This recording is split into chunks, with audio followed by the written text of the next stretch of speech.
All right, guys.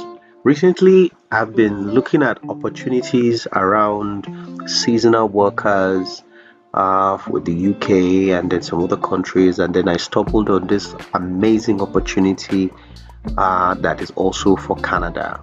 Now, it is very rare for you to see work opportunities in Canada that does not require IELTS. But good news, this particular pathway does not require IELTS. And hearing that from me, you know you're hearing from the real source. This channel is devoted to making sure you have all the facts that you need to make sure that your travel is successful. Unfortunately, I'll tell you right off the bat, this does not apply to every country. This is very selective of country, but stay tuned and find out if your country is listed among those who can apply. Before we continue, please subscribe to our channel and ring the notification bell so that anytime we do another video, you may be able to get access to it. Classification of migration. So the temporary foreign worker program has switched to the 2021 version of the NOC. Learn more about this. You can learn more. I'll leave the link to this website in the description below.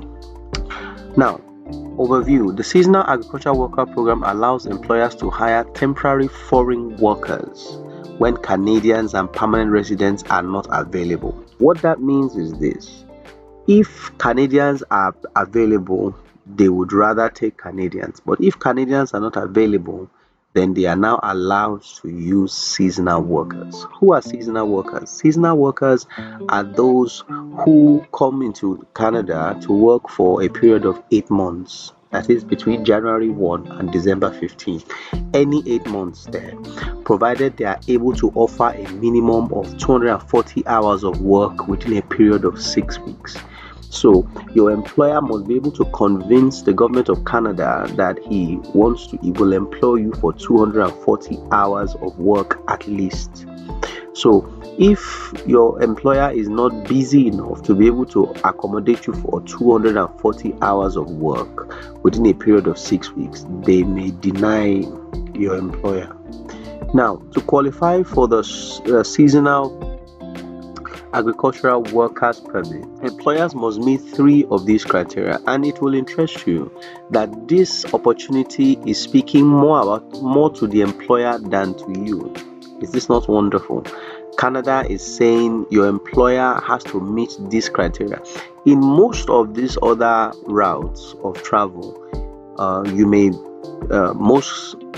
Canada is going to directly deal with you based on you, but in this particular route, Canada is concerned about the employer meeting the eligibility.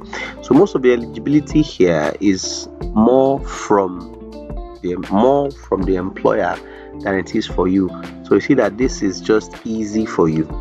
Now, so to qualify for the SAWP, employers must meet 3 criteria. 1, the TFWs, that is the temporary foreign worker hired, must be citizens of Mexico or other participating Caribbean countries.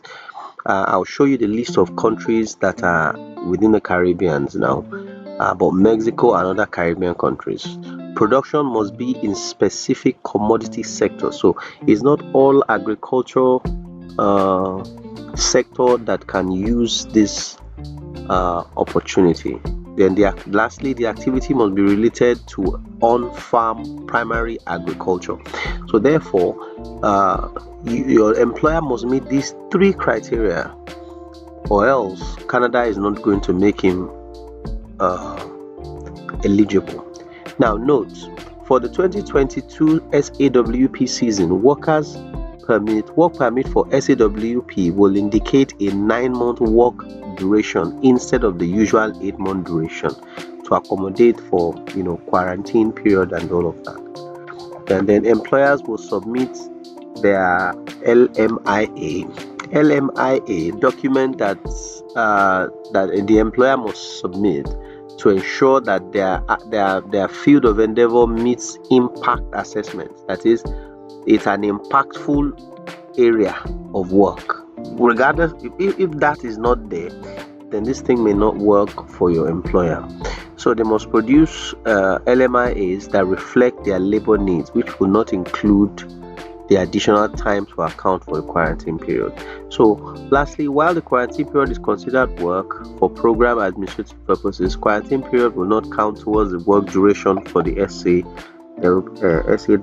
that is Seasonal Agricultural Workers Program LMIA applications. Now, I know what you are concerned about. What are the participating countries?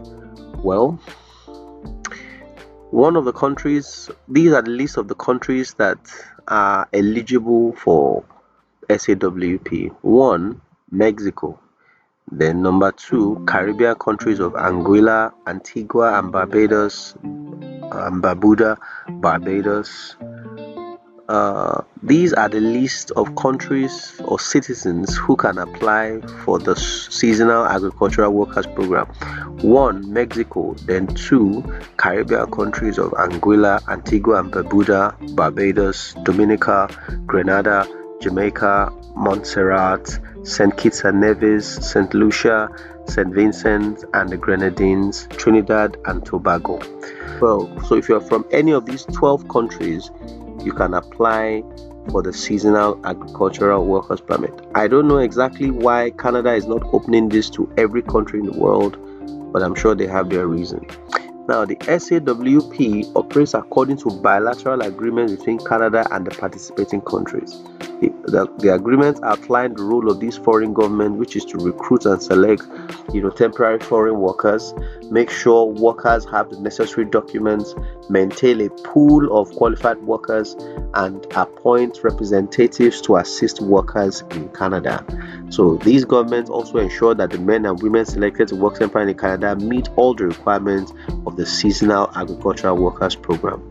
The requirements include being experienced in farming, at least 18 years of age, a citizen of one of the participating countries, and able to satisfy the Canada immigration laws and laws of the worker's home country. So you can see that there is no specific, there's no serious experience level that is needed for this particular job. If I were you, I would just jump on this opportunity as quickly as possible and apply to Canada and work for 8 months or at least for 10 months. If you work in Canada for 8 to 10 months, I can assure you, you will cover your bill. So this is basically what I have seen, and I thought I was going to share it with you. This one has no requirements. Yes, it does not need English language test. And by the way, it is very, very rare for you to find an opportunity of going to Canada that does not require you to learn or to pass your IELTS. So this is an opportunity for you to just quickly jump on the train and get yourself into Canada and work. And after a while, familiarizing yourself with Canada, you might just eventually apply for a permanent residence, and then you will get it. So this is the opportunity I've seen, and I thought I was going to share it with you. Please do hurry before the rules or the law changes again in Canada and you may not be able to enter. Thank you. Have a lovely day wherever you're hearing from me.